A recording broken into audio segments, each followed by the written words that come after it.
Eclipse total de Sol del 8 de abril. El fin de una situación límite. Hola, soy Natalia. Bienvenidos a este podcast de Bennu, el llamado del ser.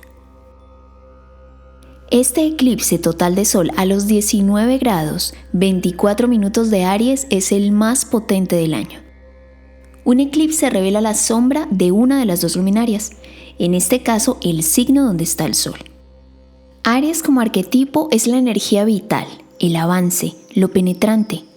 No responde a razones, pero sí sabe instintivamente que hay que avanzar en determinada dirección. Por eso se dice que es intuitivo. Este es un eclipse que trata sobre la energía individual del yo y nos confronta con el honor y la lealtad a nosotros mismos. El defender los propios ideales sin importar el qué dirán y cortar voluntariamente o no con aquello que ha culminado su ciclo. Para entender de qué va todo esto es necesario ver el recorrido y evolución de la situación. Cada año, el 20 de marzo, se da inicio al año astral, en donde en ambos hemisferios, sur y norte, se equilibra la luz y la oscuridad. En este caso lo mismo ocurre entre ambos nodos lunares, equilibrando Aries la fuerza individual y Libra la fuerza de cooperación con un otro. Esto revela entonces relaciones kármicas del tipo que sea, aquello que nos duele, nos incomoda o nos genera ilusión, mostrándonos en realidad nuestra propia relación interna con nuestras luces y sombras. Toda persona que entre o salga de nuestras vidas en temporada de eclipses son catalizadores de procesos importantes que, aunque no lo entendamos o lo veamos de inmediato, se va a ir revelando con el tiempo y va a impulsar nuestra propia evolución en conciencia. Si el eclipse del 25 de marzo, al ser en Libra, su opuesto, nos planteaba entre comillas el protocolo de cómo hacer esa disolución, cómo dar fin a una clase o forma de vincularnos, en Aries es ejecutar ese acuerdo, el cómo implementamos esos términos. Claro, si fueron charlados en la etapa previa, pero si no, las situaciones se pueden sentir como un baldado de agua fría. Todo aquello con lo que nos quisimos hacer los de la vista gorda, habrá que afrontarlo de forma directa y sin anestesia. Las polaridades en este caso, los nodos lunares en Aries y Libra, desde el inconsciente se viven como la expresión de una energía que rechaza su opuesto, o sea, se enquista en un extremo defendiendo su posición, pero pierde de vista que para equilibrarse necesita del otro peso en la balanza, nunca mejor dicho en este caso. La sombra de la energía ariana es la violencia desatada, el usurpar creyendo tener el derecho de someter al otro, considerando sus razones como las únicas válidas, pero muchas veces actuando por impulso de manera irreflexiva puede perder de vista las repercusiones de sus acciones. La insensibilidad, la intransigencia en la defensa de las propias ideas y la provocación temeraria para justificar el ataque o contraataque también son características de la sombra ariana. En el eclipse en Libra del 25 de marzo con Venus en Piscis, la creatividad, el contacto con prácticas espirituales y el arte como terapia sanadora prepararon un ambiente interior, pero también se formaron expectativas vinculares y el problema radica en que el otro no es el artífice de nuestra felicidad, sino nosotros mismos. Así la propia insatisfacción con las relaciones ya iba creando un caldo de cultivo. Para el eclipse del 8 de abril, Venus ya ha entrado en Aries, despertando esas ilusiones a la realidad, manifestando una emergencia de movimiento y acción inmediatos. A pesar que en este momento la retrogradación de Mercurio está activa, un eclipse es mucho más potente. Por lo tanto, ilusionarse con que aquellas relaciones a las que se les dio un fin pueden retomar no es lo más probable ni lo más sano. Más bien nos recuerda que hay que poner atención a nuestras palabras y a cómo establecemos acuerdos. Si sabemos que hay que dar algo por terminado, el cómo se dicen las cosas y qué palabras usamos es a lo que debemos prestar atención. Lo que conocemos como un eclipse es la conjunción de la luna y el sol en los mismos grados. Pero además, en este caso, las dos luminarias se encuentran con Quirón. Así que están los tres exactamente en el grado 19 de Aries, significando que estos vínculos nos recuerdan viejas heridas. Esto nos da la oportunidad de sanar y recuperarnos de traumas pasados. Aunque es un podcast, les dejo una imagen para que lo puedan ver. En el mito, Quirón el centauro, a pesar de haber sido rechazado por su madre y padre, encuentra bajo la protección de Apolo una educación elevada que lo convierten en el maestro de héroes. Lamentablemente, Hércules, también conocido como Heracles, uno de sus más queridos pupilos, accidentalmente lo hiere en una pata con una flecha envenenada con la sangre de la hidra de Lerna, un monstruo marino, las aguas del inconsciente. Como el centauro es inmortal, no muere, pero su herida nunca sana.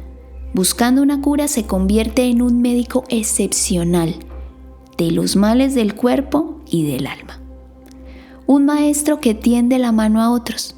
De ahí viene la palabra quiro, que significa mano, quiromancia, etc.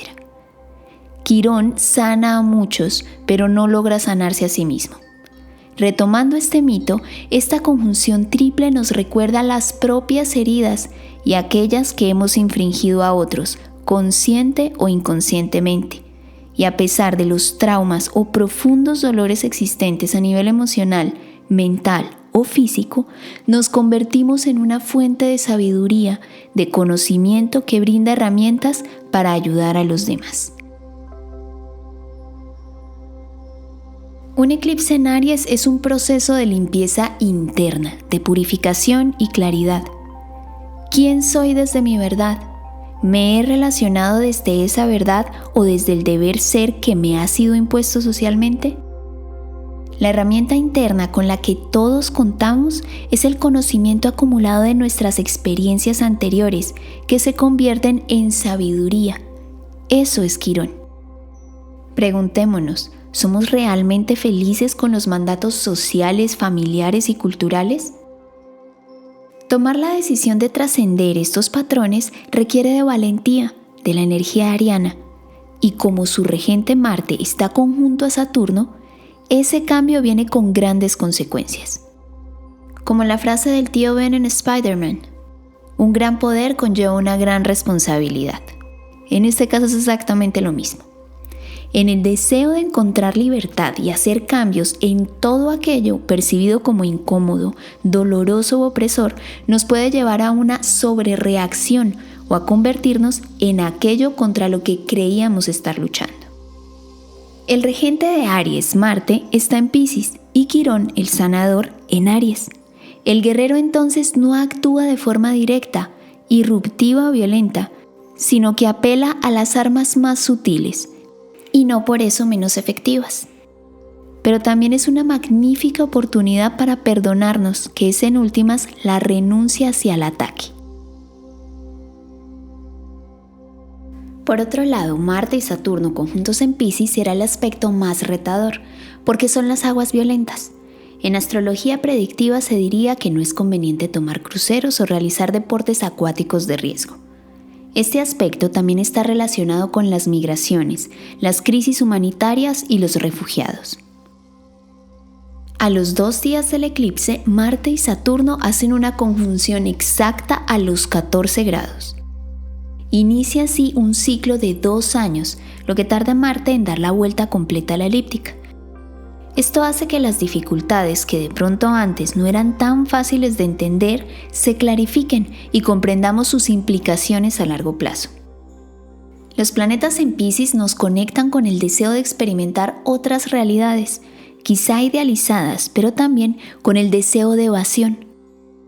Como esta conjunción ocurre junto con el eclipse, todo lo que tenga que ver con temas sobre aguas, es decir, inundaciones, desbordamientos, contaminación, etc., se pueden presentar. A nivel personal hablaríamos de confusión y la dificultad para identificar qué es real y qué no. Nos pone a prueba en qué tan firmes y decididos nos sentimos con relación a los cambios que estemos experimentando. Sí, le podemos dar fin a algo, pero ¿estamos dispuestos a sostener sus consecuencias en el tiempo? Al finalizar la liberación que produce el eclipse en Aries, esta conjunción da la sensación de Ahora hay que hacerse cargo de las consecuencias de esa decisión, con todos los cambios e incomodidades que esto implique. El 21 de abril, Urano y Júpiter hacen también una conjunción en Tauro, que ocurre cada 14 años. Como Urano es el rayo que baja información de una conciencia superior, ve tú a saber qué traerá con exactitud. Eso nadie lo puede decir con certeza, pero sí tenemos idea de la temática.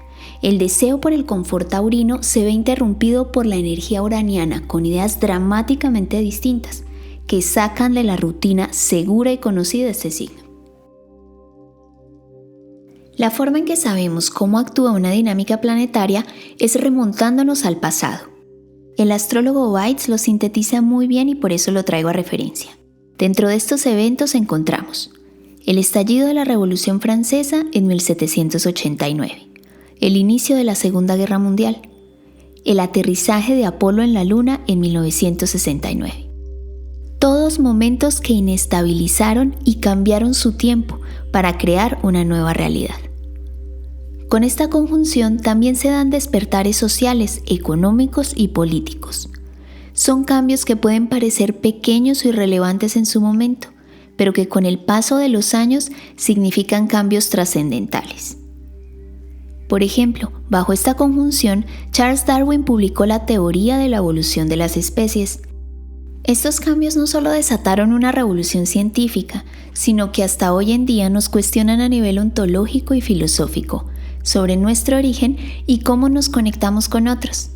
No sabemos hacia dónde se abran las puertas con la inteligencia artificial, igualmente con descubrimientos científicos con relación a la sustitución de carne de origen animal por una idéntica creada en laboratorios, o sobre revelaciones de nuestro propio código genético y la manipulación del mismo. Solo el tiempo lo dirá. Todo esto me recuerda a una vieja discusión que viene cada tanto, el ser humano y la máquina. Desde la revolución industrial, luego con el desarrollo del Internet y ahora con la inteligencia artificial. Quizá alguno de ustedes recuerden la película de Odisea en el espacio de Kubrick del 68.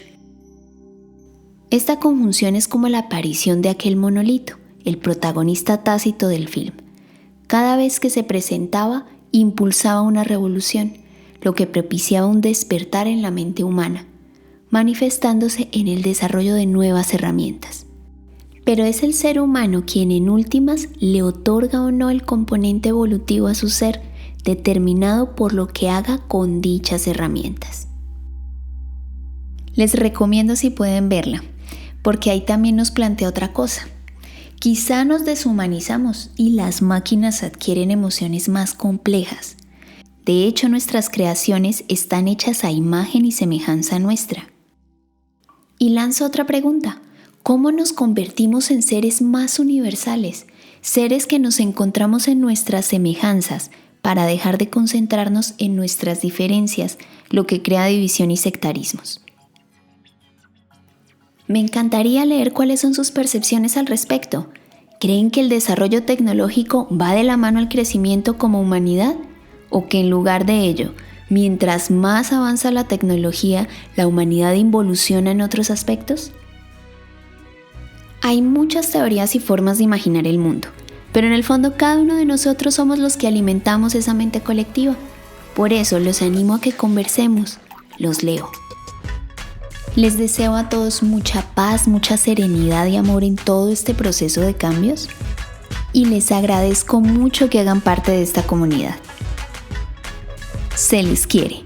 Hasta la próxima.